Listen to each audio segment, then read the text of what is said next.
Good evening, guys. Welcome back to Ansarkari.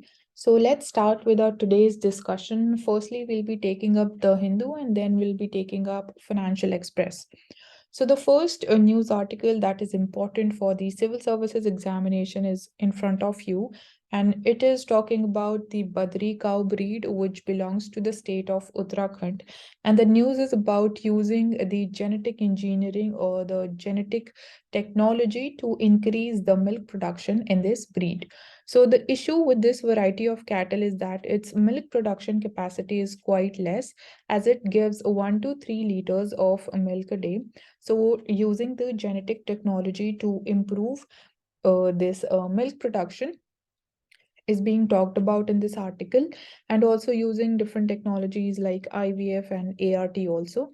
And the cow breed, it grazes only on herbs and shrubs available in the mountains, and its milk has rich medicinal content and high organic value. So that is the information that you should be knowing about the Badri cow breed. Then talking about the CJ, so he says that Parliament must examine the issue of age of consent. So our Chief Justice of India says that the law criminalizes all the sexual activities for those under the age of 18, even if the consent was factually present between two minors. So in 2012, the act, that is the POXO Act, it raised the age of consent to 18 from 16 years of age. And when we basically CJ is saying to the parliament to relook at this issue, and basically the age of consent, it comes under the Act of Protection of Children from Sexual Offences Act, which was implemented in 2012. So it posed difficulties for the judges examining the cases. And also, according to a study, we found that 93.8% of such cases which were tried under the POXO Act, they ended in acquittal after consuming a median time of around, we can say, approximately 2 years from the filing of an FIR to disposal by the courts.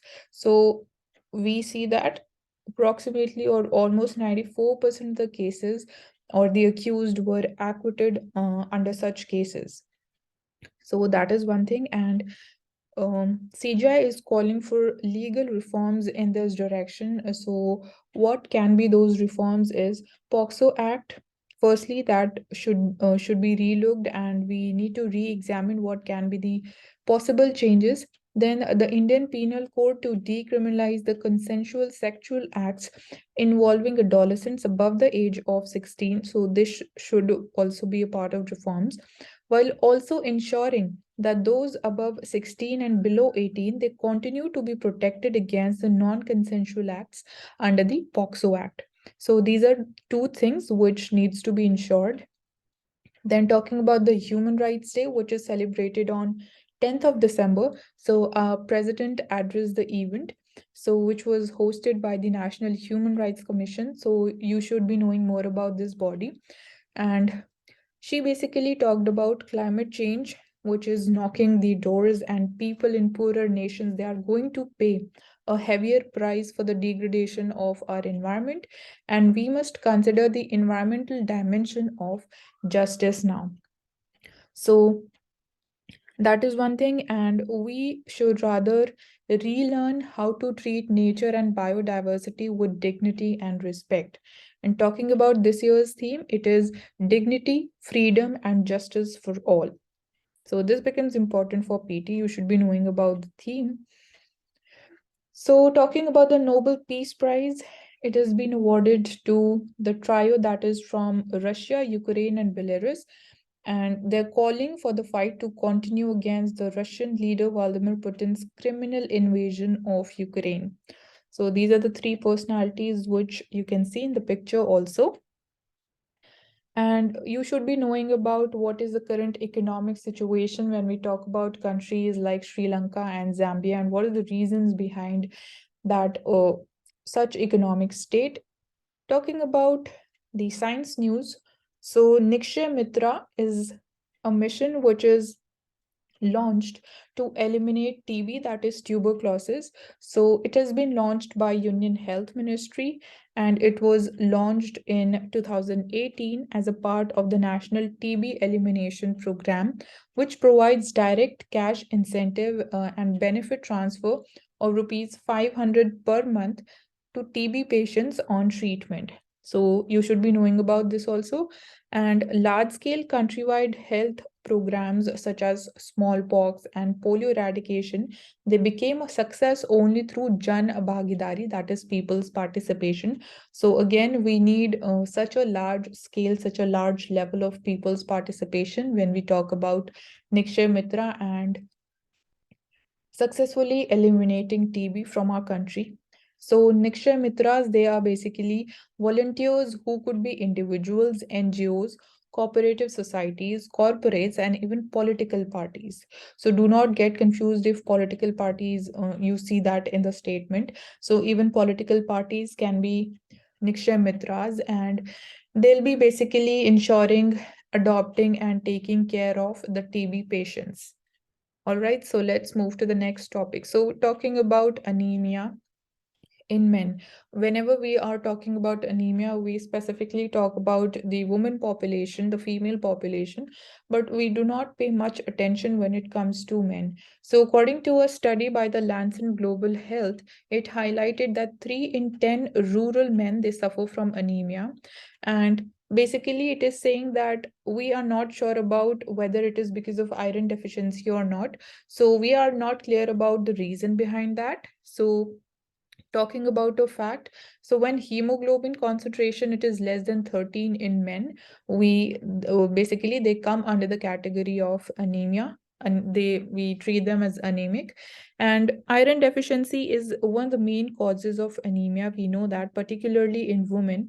So other causes of it can be deficiency in folate, vitamin B12, or vitamin A. And in men, may not anemia in men, it may not be due to iron deficiency, as I just said. As men, they do not lose iron every month through the menstruation cycle. So that is one of the reasons which the report is talking about. So the focus should be on increasing the diversity of foods to improve iron and vitamin intake in men without relying on iron supplementation. Then talking about the percentage, so 23.2 percentage men in the age group of 15 to 54 years in India, they are anemic. And men who consumed alcohol, smoked, and they had slightly higher occurrences of anemia. And older men, they were also found to be vulnerable. And prevalence of anemia was more in rural areas than in urban areas. So that is, you should be knowing about all this. Talking about your physical health and also mental health. So even short burst of physical activity may reduce the death risk. So those short bursts of physical activity can include a brisk and fast walking for a short period of time. And basically this has been conducted by the Nature's Medicine. So this is one of the reports. So you should basically focus on your physical health on, or you should be like regularly doing exercise also, and not just studying for longer hours without exercising, because that is definitely cost you, your health is going to be impacted because of that.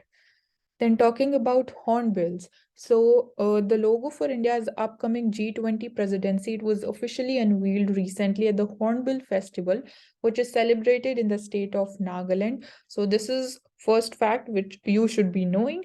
Then it is a popular festival which showcases the art, culture, and cuisine of Nagaland. And Great Hornbill, it is found in the Himalayan foothills, the Northeast, and the Western Ghats. So you should be knowing about all these three locations in the Himalayan foothills, in the Northeast and Western Ghats, and it's the state bird of Arunachal Pradesh and Kerala.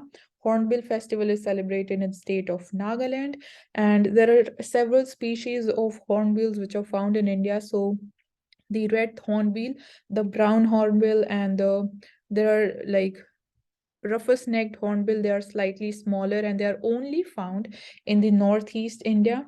Talking about Rajaji National Park, which is located in Uttarakhand, they're also found there. Then Malabar grey hornbill's loud laugh echoes in the Western Ghats. So Malabar grey hornbill is found in Western Ghats. And they also have a mutualism, they have a mutualistic relationship when we talk about the trees and the birds. So the hornbills, they play a vital role in dispersing the seeds of about 80 rainforest trees. So that is, we can say, the mutual relationship between the hornbills and the trees. So you can see the beautiful picture, hornbill bird which is flying with vibrant colors. Then talking about the price cap which has been put on Russian oil by the G7, the European Union, and Australia. And the price cap that they've agreed to is $60 per barrel of seaborne Russian Urals crude oil. So, why the West want to put a price cap on the Russian oil only? Because they want to punish Russia for having invaded Ukraine. We all know that Russia has attacked Ukraine, or the war is going on between these two countries, and they want to rein in the profits that were accruing to Russia from the oil exports. So, also, you should be knowing that Russia is a part of OPEC plus. So, they also want to keep some oil, but again, firstly, they want to punish Russia. They want to ensure that Russia is not making so much of profit out of the crude oil export. And at the same time, they also want to ensure that the flow of oil, it is not highly impacted, because if the output is reduced largely, that would lead to increase in the crude oil prices, and which is going to have a global impact. So they want to keep a balance, they want to maintain a balance between these two things. Also, along with this price cap, the services such as the ship insurance and the vessel clearances and the likewise, they would not be available to the freighters who will be carrying the Russian oil. And talking about how much oil does India imports from Russia. So earlier, basically we are talking about the period up till March 2022, we were importing only about 0.2% of the total oil imports from Russia. But when we talk about the oil imports from Russia in the month of October and November, so Russia, it has served our one of the top most oil suppliers. So our dependence, or we can say our imports from Russia, has increased when we talk about the crude oil imports. All right. And one of the reasons is that we are getting oil at discounted price from Russia. So that is going to help in reduction in our current account deficit also. So that's why India is importing. And next topic is about the foreign trade policy. So the current foreign trade policy that is for the year that was formulated for the time period 2015 to 2020, but because the COVID-19 pandemic, it was extended up till 31st March 2023, and the government is saying that it'll be coming up with a new foreign trade policy that is going to be more stable and more long lasting, and it is not going to focus just on tackling the volatility factor. So government is going to hold a review about the current policy that is working right now. And so government, it extended it. So that's the same thing which I just said. So this is it from The Hindu, since it's Sunday, so we do not have much. So let's take up the Financial Express. In Financial Express, we have